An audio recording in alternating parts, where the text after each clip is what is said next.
a une reprise économique, en France comme ailleurs, je veux dire comme dans les autres pays européens, mais une reprise qui n'est pas terrible. C'est-à-dire que quand on regarde les derniers chiffres connus, on a une croissance un peu plus rapide que prévu. L'INSEE annonce une croissance pour la France de 0,5% au premier trimestre 2017, durant donc les 3 premiers mois, en chiffres trimestriels. Mais il ne faut pas multiplier par 4 pour avoir un chiffre annuel, parce que si on multiplie par 4, ça veut dire qu'on aurait cette année en France, en 2017, une croissance de 2%. On ne sera pas à 2%, on sera probablement à 1,6% en moyenne sur l'ensemble de l'année pour la France, un peu en dessous de la moyenne de la zone euro. Et vous voyez que 1,6% de croissance, c'est mieux que ce qu'on a fait l'année dernière, mais c'est pas terrible. Donc le contexte, il est compliqué, parce que le chômage reste la principale préoccupation, le principal défi à relever. Je suis frappé de ce que les chiffres du chômage restent encore extrêmement volatiles et pas constamment dans la bonne direction. Au mois de mai, on a eu plus de 22 000 chômeurs de plus en France sur le mois par rapport au mois précédent. Donc il y a un chômage global qui est peu éloigné encore de 10%. On est en dessous, mais pas très en dessous de 10%. Le chômage des jeunes est préoccupant, à près de 24% pour les jeunes de moins de 25 ans. L'ennemi aujourd'hui, c'est pas l'inflation. L'inflation reste modérée en France comme dans la plupart des autres pays européens. L'ennemi, c'est le chômage.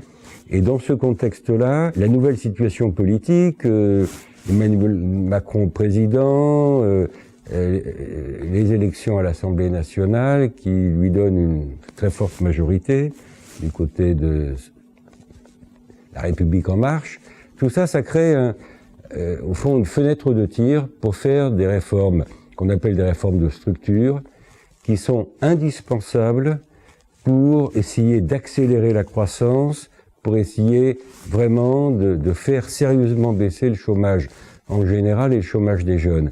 Et je dis, cette fenêtre de tir, elle va pas se représenter 36 fois.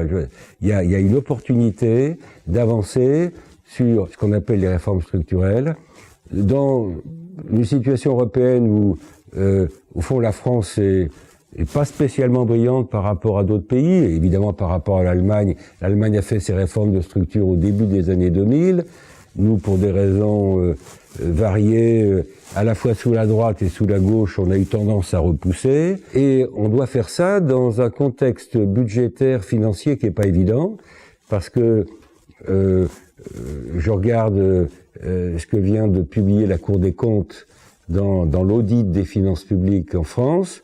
On a probablement en 2017, cette année, un déficit public qui va à nouveau déraper, au-dessus des fameux 3% de déficit public. On va probablement être à 3,2. L'équation est compliquée à résoudre et en même temps, faut s'attaquer à cette équation. Alors, une fois qu'on a dit ça, il y a la question de savoir comment on s'y prend, dans quel ordre. On ne peut pas tout faire en même temps. Alors, le président Macron et son gouvernement, clairement, ont décidé de commencer par la réforme de ce qu'on appelle le marché du travail. Pourquoi commencer par là? Parce que, je l'ai dit, le problème numéro 1, c'est le chômage global et le chômage des jeunes. Alors, avant de rentrer dans quelques détails, quel est l'esprit de cette réforme telle qu'elle s'annonce? Je dis elle s'annonce parce qu'on n'a pas encore tous les détails, hein. Le gouvernement va procéder par ordonnance, c'est-à-dire le Parlement va donner la possibilité au gouvernement de prendre des textes qu'on appelle des ordonnances pour essayer d'aller un peu plus vite que la musique, c'est-à-dire voilà, avec l'idée, suite à une concertation sociale avec les partenaires sociaux, les 48 fameuses réunions de concertation entre le gouvernement et les partenaires sociaux, ces 48 réunions ont commencé, puis c'est loin d'être terminé au moment où je vous parle. Tout ça doit déboucher, d'après ce que je comprends, sur, disons, des mesures qui seraient adoptées définitivement en septembre, c'est-à-dire juste à la rentrée. Bon, l'esprit général de cette réforme telle que je la comprends, je répète, j'ai pas les détails et personne aujourd'hui n'a tous les détails, sauf probablement le gouvernement, c'est d'aller en France vers ce qu'on appelle de la flexi-sécurité. Alors, on joue sur les deux mots, c'est-à-dire flexi, ça veut dire plus de flexibilité, plus de facilité pour les entreprises pour embaucher parce qu'elles auront plus de facilité pour débaucher. C'est-à-dire permettre aux entreprises de gérer plus facilement leurs postes, leur création d'emplois en fonction de la conjoncture, en fonction de leurs besoins, en introduisant un peu plus de flexibilité sur le marché du travail. C'est l'aspect flex. Mais derrière l'idée de flexi-sécurité, il y a aussi le volet sécurité. C'est-à-dire, en même temps qu'on donne aux entreprises plus de flexibilité pour gérer la main-d'œuvre dont elles ont besoin, on veut légitimement sécuriser ce qu'on appelle les parcours individuels, renforcer la sécurité des travailleurs, la sécurité des salariés. Et donc, ça veut dire qu'on a une réforme qui marche sur les deux jambes. Flexibilité du travail, mais sécurisation des parcours individuels. La difficulté dans ce dialogue avec les partenaires sociaux, parce que on voit bien que les syndicats vont pas, en quelque sorte, gober ça tout cru et se comporter comme des bénis oui-oui. Les négociations ont commencé, il va y avoir forcément des compromis. La difficulté politique de cette réforme assez cruciale du marché du travail par laquelle on commence, c'est que pour que ça soit plus facilement acceptable par les syndicats, il faudrait faire les deux volets en même temps. Volet flexibilité, volet sécurité en même temps. C'est compliqué et on a le sentiment aujourd'hui que le gouvernement commence par parler de flexibilité, puis dans un deuxième temps abordera les problèmes de sécurisation. Donc il faut donner des garanties aux syndicats que on s'arrêtera pas à la fin du premier volet flexibilité, mais que les deux jambes, flex et sécurité, seront traitées, même s'il y aura peut-être un petit décalage dans le temps. Donc là, c'est très important pour, au fond, ce contrat de confiance un peu implicite entre le gouvernement et les syndicats sur ce volet. Ce qu'on en espère, c'est pas nécessairement des résultats pour les 3 ou 4 prochains mois. D'abord, je l'ai dit, la réforme du marché du travail devrait être définitivement votée en septembre, donc le temps que ça soit mis en œuvre, mis en musique. À court terme, il est possible que ça se traduise par des effets négatifs à court terme, c'est-à-dire que ça se traduise par une augmentation du chômage plutôt que par une baisse.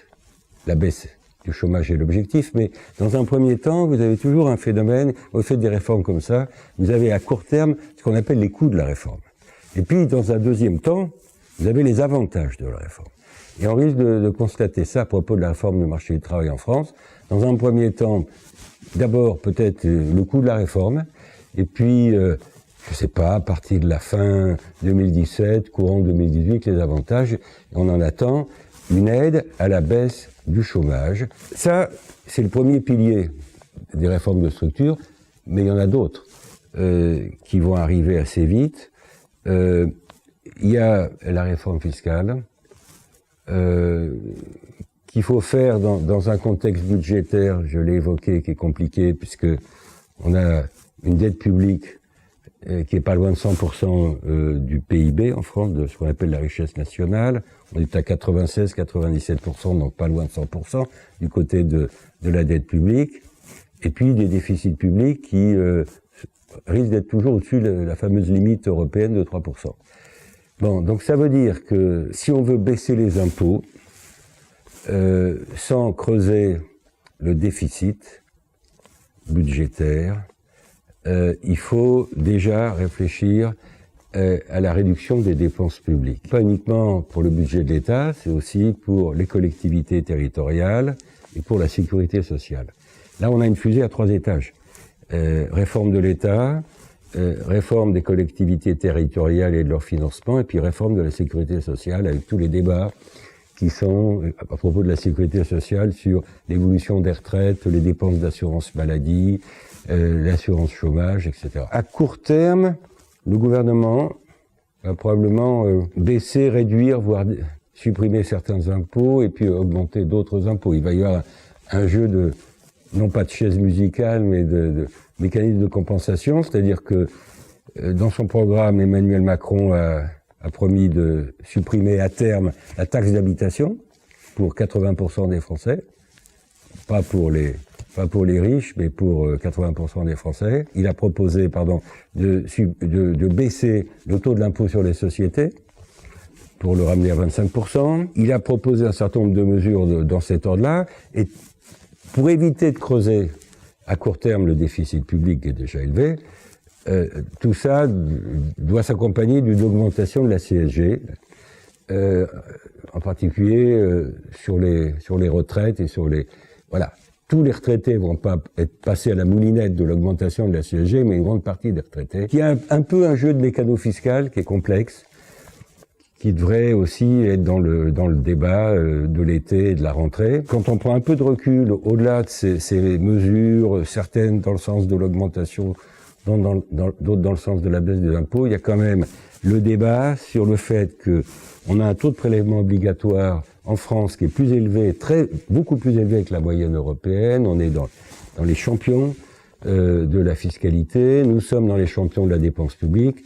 Et donc, sur la durée du quinquennat, il faut aussi une feuille de route, un plan pour durablement essayer de baisser les dépenses publiques sans remettre en cause, j'allais dire, les services collectifs de base, que ce soit l'éducation, que ce soit la défense nationale. Il y a clairement des domaines dans lesquels il ne faut pas baisser les fonctionnaires. Et donc le débat, c'est de savoir quels sont les domaines dans lesquels on peut le faire pour aller vers cette réduction à terme des dépenses publiques. Et puis, je termine en disant, sur les réformes de structure, il y a d'autres volets qui concernent le rôle de l'État. Il y aura sans doute, si Emmanuel Macron respecte son programme, quand il était candidat, il y a certaines mesures de privatisation.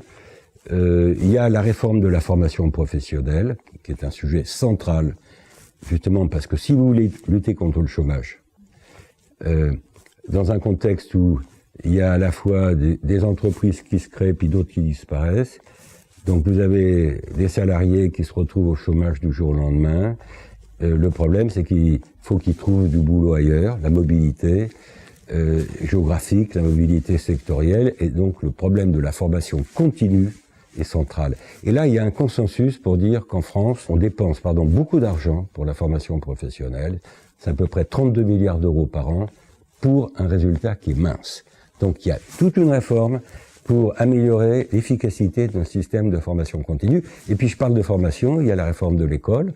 On va voir ce que le nouveau ministre de l'Éducation nationale, M. Blanquer, propose exactement. Moi j'ai entendu qu'il annonce au niveau du CP 12 élèves par classe dans certains secteurs défavorisés. Bon, ça veut dire dans ce cas-là que il va falloir recruter plus d'instituteurs au moment où on essaye de réduire les dépenses publiques. Donc il y a vraiment une situation qui est importante à traiter et en même temps compliquée à traiter. Et on nous attend au tournant là sur ces sujets, parce que si on fait ces réformes, c'est pas pour le plaisir de faire des réformes, c'est pour essayer d'améliorer la situation de la croissance et de l'emploi. Il faut aussi que la France reprenne un peu son rôle en Europe, son rôle d'initiative vis-à-vis de l'Allemagne, vis-à-vis des autres pays. Elle ne peut le faire que si sa situation économique s'améliore sensiblement. Hein. On n'est pas les plus mauvais en Europe, mais on n'est pas dans les bons élèves de la classe européenne aujourd'hui, et ça a des conséquences politiques, géopolitiques sur le rôle de la France en Europe et aussi le rôle de la France dans le monde.